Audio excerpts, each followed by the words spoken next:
Assalamualaikum warahmatullahi wabarakatuh. Alhamdulillahirabbil alamin, wassalatu wassalamu ala asrafil anbiya'i wal mursalin wa ala alihi wa sahbihi ajmain. Jamaah Masjid Salman yang mudah-mudahan dirahmati Allah Subhanahu wa taala. Mari kita bersama-sama memanjatkan puji dan syukur kehadirat Allah Subhanahu wa taala atas segala nikmat dan karunia-Nya yang selalu tiada hentinya diberikan kepada kita semua. Begitu banyaknya nikmat yang telah kita terima, kita tidak mampu untuk menghitung nikmat yang diberikan, yang dikaruniakan oleh Allah Subhanahu wa taala. Untuk itu sekali lagi kita mari bersama-sama memanjatkan syukur kehadirat Allah Subhanahu wa taala, dan kita memohon padanya mudah-mudahan kita dimasukkan ke dalam golongan hamba-hambanya yang pandai bersyukur. Amin. Salawat dan salam semoga selalu tercurah kepada junjungan kita Rasulullah sallallahu alaihi wasallam, pada keluarganya, kepada para sahabatnya, kepada para pengikutnya hingga akhir zaman, dan mudah-mudahan kita semua termasuk pengikut Rasulullah sallallahu alaihi wasallam sampai kita menghadap pada Allah Subhanahu wa taala. Pada kesempatan ini perkenankan saya untuk menyampaikan materi yang saya memohon pada Allah Subhanahu wa taala. Mudah-mudahan materi ini menjadi pengingat untuk diri pribadi saya sendiri terutama, dan mudah-mudahan ada manfaat dan faedahnya untuk jamaah Salman yang dimuliakan Allah Subhanahu wa taala. Mudah-mudahan apa yang kita lakukan pada malam ini dihitung oleh Allah Subhanahu wa taala dan mendapat ridho dari Allah Subhanahu wa taala dalam upaya mengisi amal soleh pada bulan yang penuh berkah ini. Bulan Ramadan sering dikenal juga dengan bulan atau istilah Syahrul Quran, bulan turunnya permulaan Al-Quran. Sebagaimana barangkali pada para penceramah sudah berkali-kali menyampaikan, kita juga semua barangkali sudah hafal, sebagaimana tercantum di dalam surat Al-Baqarah ayat 185, A'udzubillahi minasyaitonirrajim, Syahrul Ramadan alladzi unzila fihil Qur'an hudal linnasi wa bayyinatin minal huda wal furqan ila akhiril ayah. Yang artinya kurang lebih wallahu a'lam bimuradih, beberapa hari yang ditentukan itu ialah bulan Ramadan, bulan yang di dalamnya diturunkan permulaan Al-Quran sebagai petunjuk bagi manusia dan penjelasan-penjelasan mengenai petunjuk itu dan pembeda antara yang hak dan yang batil. Dan seterusnya, barangkali penceramah-penceramah yang sebelumnya sudah menyampaikan hal yang serupa. Pada bulan Ramadan ini alhamdulillah kita bisa menyaksikan di mana-mana, di masjid, di mushola atau di tempat-tempat yang lain, masyarakat dengan gegap gempita mengadakan kegiatan-kegiatan yang lebih intensif untuk bersama Al-Quran. Alhamdulillah, mudah-mudahan kita juga termasuk dalam hamba-hambanya yang juga lebih intensif bersama-sama Al-Quran. Antara lain kita mengenal istilah tadarus Al-Quran, suatu kegiatan amal soleh yang sangat baik, yang banyak sekali dilakukan pada bulan Ramadan ini. Barangkali kegiatan ini tentunya akan lebih baik lagi, akan lebih sempurna apabila kita bersama-sama melanjutkan dengan tadabbur, dengan memahami dan mengamalkan Al-Qur'an. Sebagaimana Allah Subhanahu wa taala berfirman dalam surat 38 ayat 29, Kitabun anzalnahu ilaika mubarakun liyadabbaru ayatihi waliyatadzakkara ulul albab. Ini adalah sebuah kitab yang kami turunkan kepadamu penuh dengan berkah, supaya mereka memperhatikan ayat-ayatnya dan supaya mendapat pelajaran bagi orang-orang yang mempunyai pikiran atau ulil albab. Asy-Syaikh Ibnu Katsir menjelaskan bahwa tadabbur ialah memahami makna lafal-lafal Al-Qur'an dan memikirkan apa yang ayat-ayat Al-Qur'an tunjukkan tatkala tersusun dan apa yang terkandung di dalamnya, serta apa yang menjadikan makna-makna Al-Qur'an itu sempurna dari segala isyarat dan peringatan yang tidak tampak dalam lafal Al-Qur'an, serta pengambilan manfaat oleh hati dengan tunduk di hadapan nasihat-nasihat Allah, nasihat-nasihat Al-Qur'an, patuh terhadap perintah-perintah Allah, serta pengambilan ibrah atau pelajaran darinya. Jadi begitu luas penjelasan dari Ibnu Katsir, Syekh Ibnu Katsir ini tentang makna dari tadabbur. Para ulama kontemporer menambahkan bahwa tadabbur adalah berpikir dengan menggunakan seluruh kemampuan akal dan dengan menggunakan pertanyaan-pertanyaan yang logis, rasional untuk mencapai pengertian yang baru yang terkandung dalam nas Al-Qur'an, yang sesuai tentunya dengan kaidah-kaidah bahasa Arab, baik yang menghubungkan antara kalimat-kalimat di dalam Al-Qur'an maupun yang menghubungkan antara surat-surat dalam Al-Qur'an. Tadabbur menjadi jalan untuk menafsirkan Al-Qur'an. Tadabbur adalah mengambil manfaat dan menerapkan ayat-ayat atau mentatbik. Tadabbur ini diperintahkan kepada kita semua, yaitu untuk mengambil manfaat dan menjadikan Al-Qur'an ini sebagai petunjuk. Sebagaimana Allah berfirman dalam surat 4 ayat 82, afala yatadabbarunal Qur'an walau kana min 'indi ghairillahi lawajadu fihi ikhtilafan katsira. Maka apakah mereka tidak mentadaburi atau tidak memperhatikan Al-Qur'an? Kalau kiranya Al-Qur'an itu bukan dari sisi Allah, tentulah mereka mendapat pertentangan yang banyak di dalamnya. Dalam tafsirnya tentang ayat ini, Al-Sa'di menjelaskan bahwa dalam Al-Qur'an ini terdapat kebaikan dan ilmu yang sangat banyak.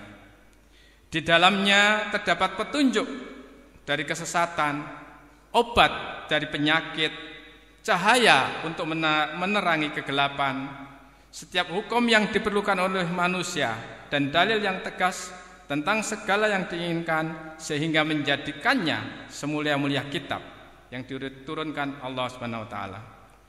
Beliau juga menjelaskan bahwa hikmah diturunkannya Al-Qur'an ini adalah agar manusia mentadaburi ayat-ayatnya, menggali ilmunya dan merenungkan rahasia dan hikmah-hikmahnya. Hanya dengan mentadaburi ayat-ayatnya, merenungkan maknanya serta memikirkannya secara terus-menerus, seseorang akan mendapat berkah dan kebaikan yang ada dalam Al-Qur'an. Kita perlu menyadari bahwa Al-Qur'an adalah kitab yang penuh berkah dan mengandung mutiara-mutiara yang sangat bermanfaat baik di kehidupan manusia, baik di dunia maupun di akhirat. Al-Qur'an adalah firman Allah Subhanahu wa taala.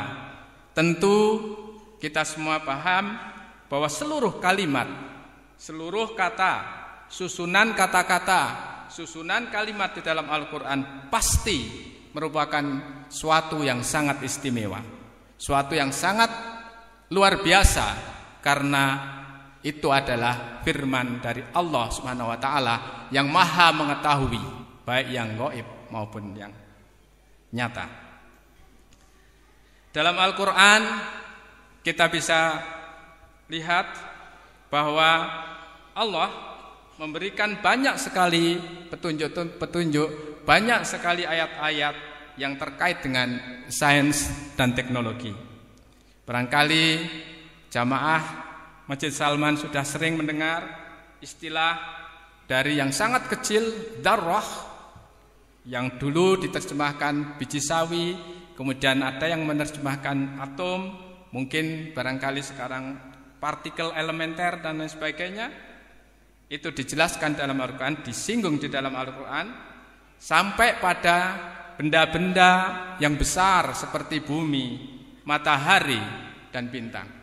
Jadi dari skala yang sangat kecil, barangkali sekarang dikenal dengan nanomaterials barangkali, dan lebih kecil lagi, sampai pada benda-benda yang sangat besar. Al-Quran menyatakan hal tersebut. Jadi Allah SWT berfirman mengenai hal-hal itu.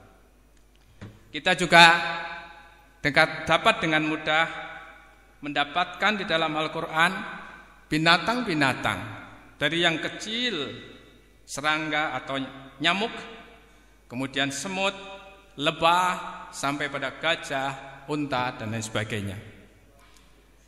Tentu semut atau nyamuk atau lebah mengandung pelajaran-pelajaran yang istimewa. Kenapa Allah Subhanahu wa taala memberi keistimewaan pada binatang-binatang itu? Demikian pula dengan buah-buahan juga banyak, ada anggur, ada pisang, juga ada tanaman jahe misalnya. Besi, emas juga secara eksplisit disebutkan di dalam Al-Quran. Bahkan kalau kita mencoba untuk menelusuri ayat-ayat tentang air, maka siklus air itu secara cukup detail dijelaskan dalam Al-Quran. Bangunan kita juga dapat menemukan kata-kata angin, cahaya yang sangat penting untuk kita semua, dan sebagainya. Dengan banyaknya ayat-ayat yang terkait dengan sains dan teknologi, tentunya ini menjadi dorongan bagi kita semua kaum muslimin untuk mengkaji secara lebih intensif. Mengapa demikian?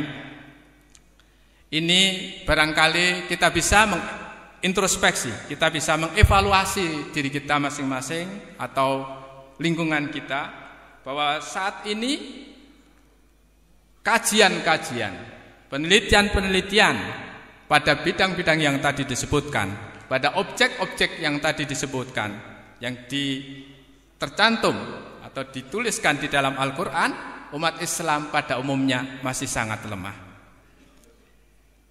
Banyak pendapat mengapa itu terjadi, tetapi barangkali kita lebih baik untuk bagaimana supaya kemudian kita bisa memperbaiki hal ini.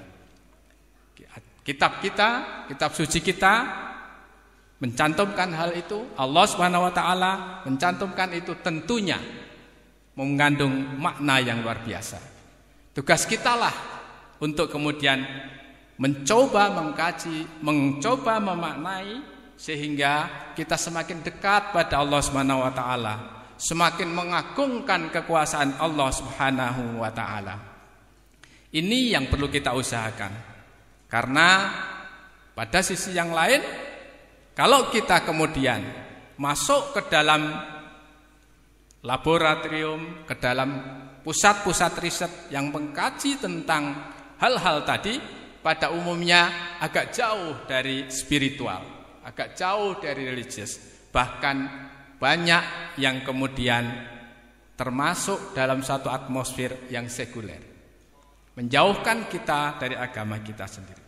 Ini yang barangkali perlu kita introspeksi untuk kemudian mencoba bagaimana agar hin-hin, petunjuk-petunjuk yang ada di dalam Al-Quran tadi mendorong kita untuk kemudian mengkaji lebih jauh, dalam rangka tentu adalah untuk mengagungkan asma Allah untuk lebih dekat pada Allah Subhanahu wa taala.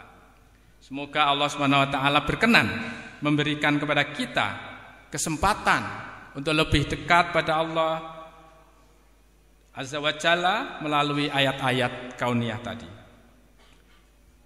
Saya bermimpi barangkali bahwa suatu saat atmosfer di dalam laboratorium, dalam dalam pusat-pusat riset, dalam pendidikan, itu atmosfer yang religius, yang dilandasi atau dipandu, di-guide dengan ajaran-ajaran kita.